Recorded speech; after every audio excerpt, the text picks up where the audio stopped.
vinda da ministra aqui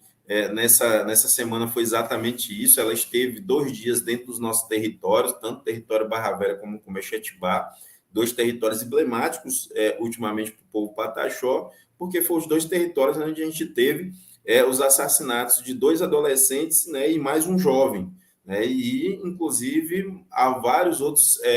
indígenas aqui também feridos em ataques diversos de pistoleiros, inclusive pistoleiros esses que, depois de sido feito prisões aqui, identificaram que eram policiais militares. Então, só para a gente poder compreender que essa nossa região é uma região muito emblemática, né, com envolvimento, inclusive, de autoridades policiais, né, de pessoas policiais que fazem o papel, como nossas lideranças gostam sempre de fazer essa fala, eles já fizeram em vários espaços, inclusive para os próprios comandantes, que esses policiais vêm fazer a dita proteção de dia e são os mesmos que atacam de noite. Né? Então, a gente tem essa situação. Inclusive, o assassinato do Gustavo, de 14 anos, a operação foi feita uma operação bem orquestrada. Você tem uma ideia, eles fizeram um cerco na retomada, um carro vindo pela frente, né, e uma outra equipe deles vindo por trás, e atacaram e fizeram, então, a vítima, que foi o Gustavo, né, com um tiro de fuzil na cabeça, só para a gente poder entender que essa nossa região aqui, o conflito ela é muito grande, apesar de instalar uma força-tarefa inicialmente, depois uma força integrada por parte do Estado, nas 2 vezes que teve a presença dessas 2 movimentos diferentes, aí com a força integrada, né, com a força integrada e com a força-tarefa, desses 2 momentos foram os momentos que os indígenas foram assassinados, só para a gente ter uma ideia de como o conflito na nossa região ela está muito ainda à flor da pele. Então, a vinda da ministra é para poder tentar dar um recado de que o povo pataxó não está sozinho, de que a gente tem um acompanhamento, de fato, né, do governo federal, só que a gente tem dito que, apesar dessas mudanças que a gente tem tido da política, elas ainda perpassam por uma situação que a gente ainda tem uma dificuldade, que é uma mudança no próprio Congresso Nacional, né, que o passado PL 490, ele demonstra que a gente ainda tem muito tempo ainda de passar por, como a gente gosta de dizer, por esses tempos das trevas, porque o PL 490, e hoje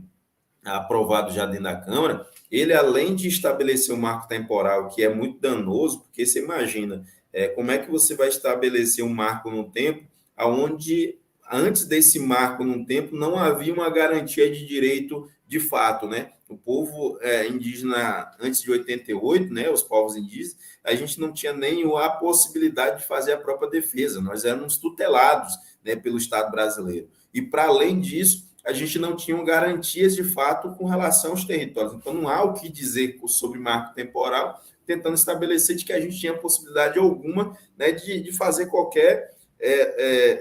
reivindicação legítima, e legítima no sentido do Estado e não no sentido da garantia de fazer isso. Então, a gente tem esse marco a estabelecimento do marco, mas ainda mais danoso é a possibilidade, né, de estabelecer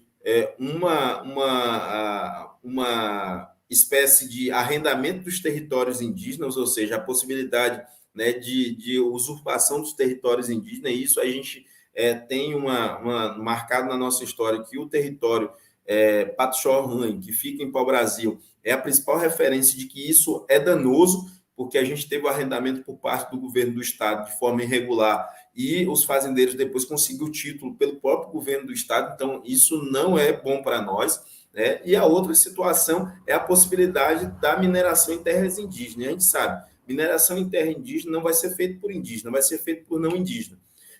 E na grande maioria, a gente não quer a mineração em terra indígena, a gente não tem interesse em ferir a mãe terra para poder ter riquezas. Né? Então, o que a gente tem visto é uma movimentação grande, né, de criar várias situações dentro desse PL que vai ser muito danoso. Então, portanto, apesar de a gente ter um novo governo, a gente não tem a governabilidade, de fato, da política indigenista no país, que ainda se encontra muito ainda fragilizado, porque, como eu falei, o parecer 001 é do tempo de Temer, mas ainda não caiu, ele ainda não foi feito um novo parecer, ele ainda tem muita validade, claro, entre aspas, porque o Supremo derruba a validade dele, mas mesmo assim a AGU, em várias recorrências, utiliza o parecer 001, por exemplo, para não atuar em algumas terras indígenas.